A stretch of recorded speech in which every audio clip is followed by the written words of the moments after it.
Salve, servo da música, servo da igreja. Pensaram que eu não vinha. Desculpem, eu tô atrasado porque eu recebi uma pessoa aqui no apartamento. E, enfim, foi quase na hora aqui. Mas a gente vai fazer a nossa live normal. Quando der meio-dia a gente reza o Ângelo juntos.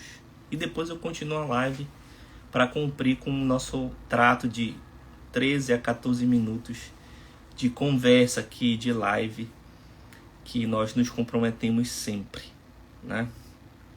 Ontem eu falei sobre a festa ágape e como hoje existe uma tentativa de algumas correntes teológicas heterodoxas de tentar colar na missa o que era a festa ágape. Na verdade não era, né? A missa não era a festa ágape. A Eucaristia acontecia dentro da festa ágape, mas não era a festa ágape. Aliás, a festa ágape não tem nada na tradição hebraica. A ceia pascal, que é a ceia do Pessar, era uma ceia cerimonial judaica, né? E não uma festa da alegria e da caridade, como começou a acontecer entre os cristãos, e da partilha, que é uma questão muito própria dos cristãos, essa questão da partilha, da caridade, colocar todos os bens em comum, e etc. Então eu já expliquei isso. Quem não assistiu, assista a live de ontem.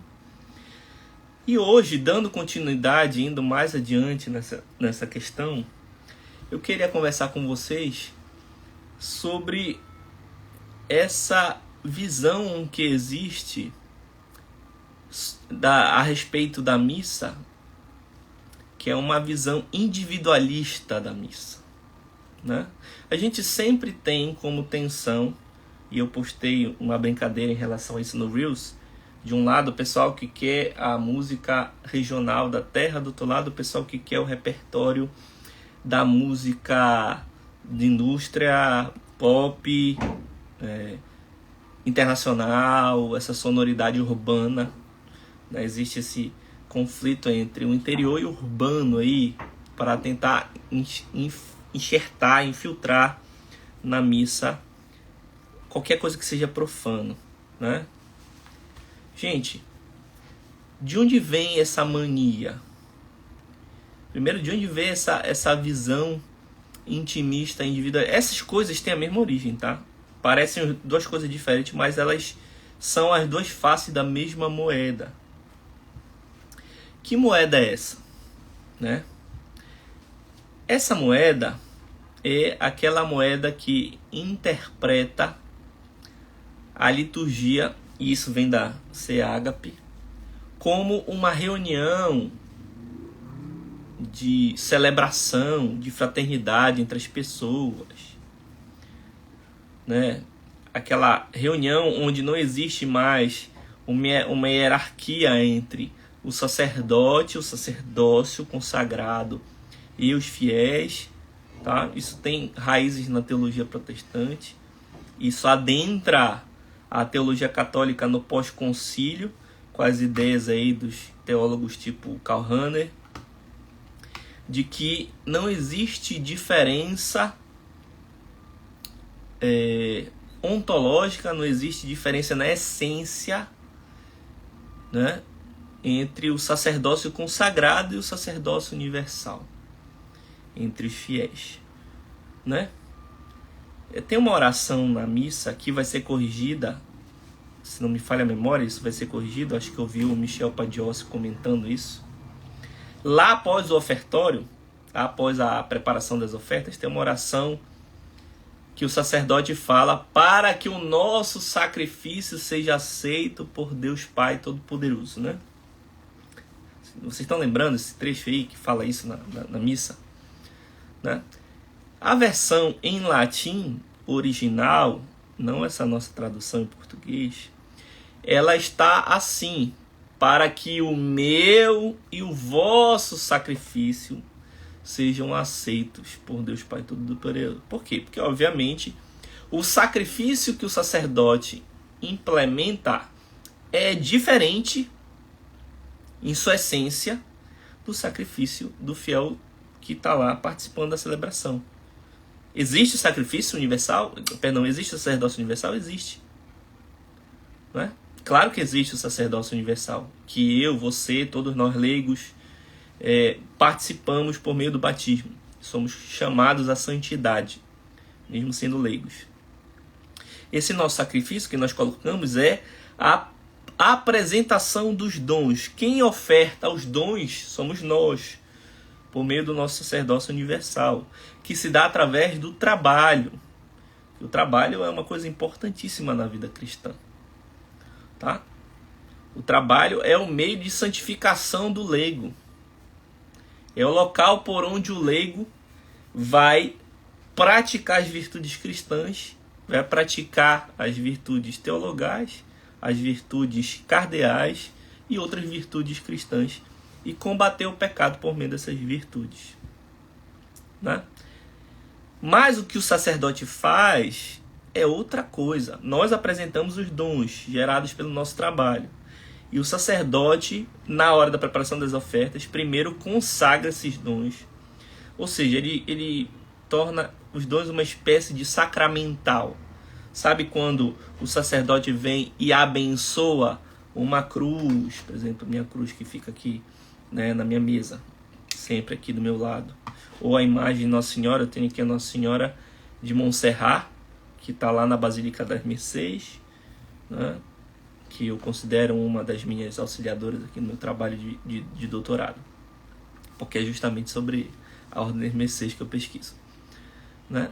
Então, o sacerdote vai e consagra esses dons, quer dizer, ele abençoa esses dons, então isso se torna uma espécie de sacramental. Depois o sacerdote, na oração eucarística, vai além. Ele faz a transubstanciação com auxílio do Espírito Santo, impõe as mãos, porque ele pertence a uma linha, vamos colocar assim, como se fosse, não tem lá nos evangelhos, a dinastia, assim, digamos assim, de Cristo, a descendência de Cristo. Existe uma descendência sacerdotal, um sacerdote que consagra outro sacerdote, no caso o bispo, que consagra outro sacerdote, que vira bispo, que consagra outro sacerdote, assim vai. Essa é a transmissão apostólica que vem desde Cristo, quando na última ceia ele consagra os apóstolos como sacerdotes. Tá? E já tinha enviado eles como discípulos para pregar o evangelho, e depois ele vai enviar eles como sacerdotes para fazer aquilo em memória dele.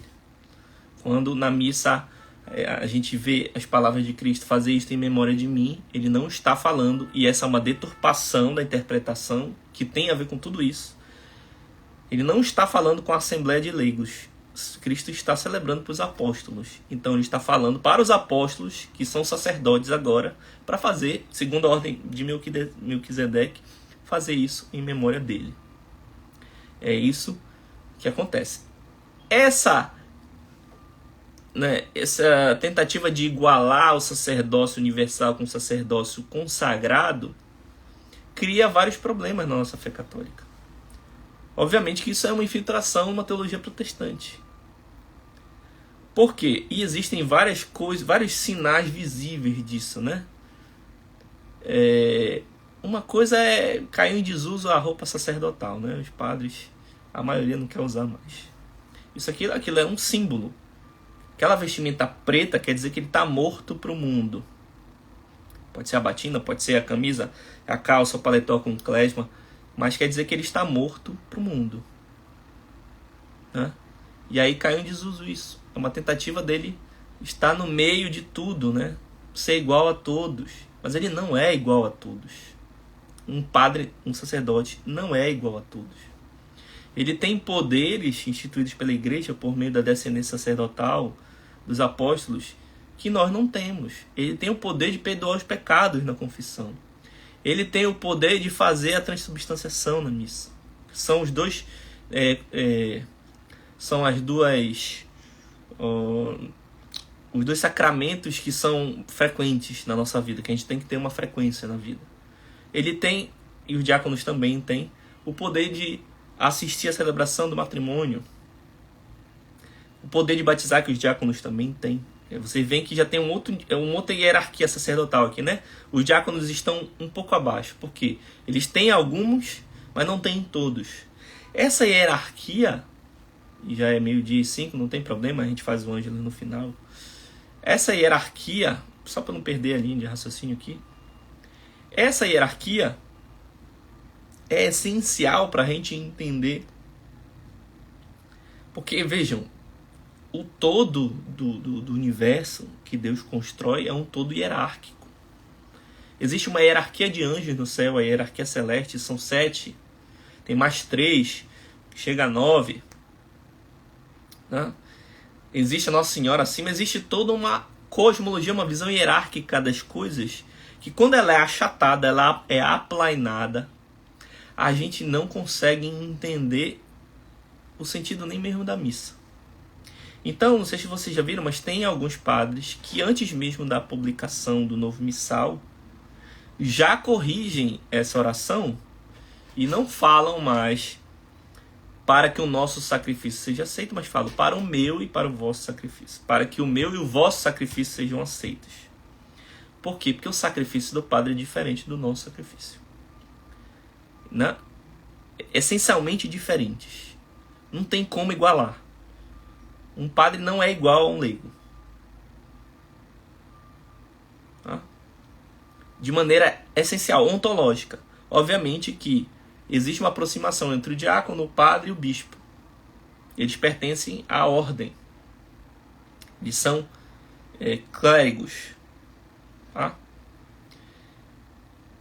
Falei tudo isso para a gente entender que a missa não é uma reunião de confraternização entre as pessoas que estão ali para se confraternizarem umas às outras.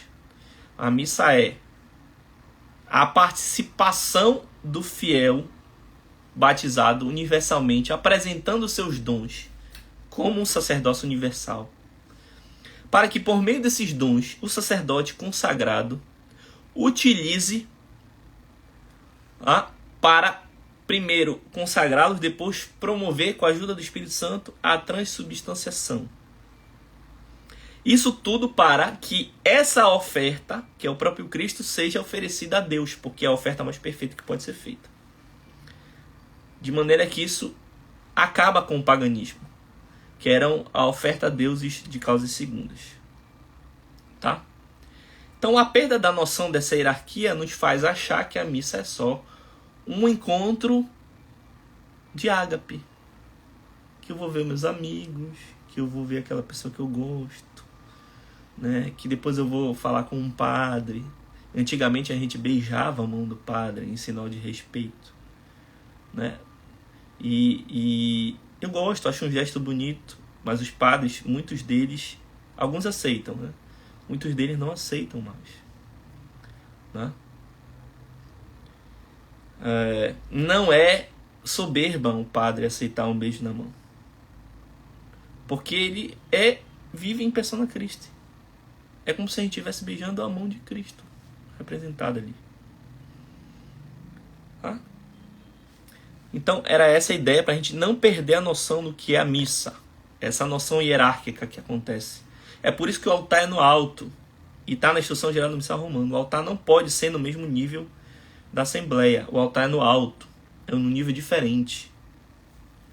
Tá? Na missa antiga, antes de entrar no altar, o sacerdote rezava um salmo. Tá? Porque ele é um salmo que se rezava quando o sacerdote hebreu acessava o Santo dos Santos. O Santo dos Santos é o lugar que somente o sumo sacerdote entrava. Hoje é a representação do Papa. Somente ele entrava lá uma vez por ano, para fazer todo o ritual e o sacrifício que tinha que ser feito ali. Então ele está acessando o Santo dos Santos. E a gente também tem o Santo dos Santos, que é o altar, com o sacrário nas igrejas antigas, e foi tirado o sacrário para um altar lateral, para ter o centro, o altar principalmente, e não o corpo de Cristo, né? Enfim, eu posso entrar em detalhes depois sobre essa questão da saída do do Sacrário do Centro, depois da reforma, tá? Então, gente, obrigado pela presença. Vamos rezar o Ângelus. O anjo do Senhor anunciou a Maria e ela concebeu do Espírito Santo.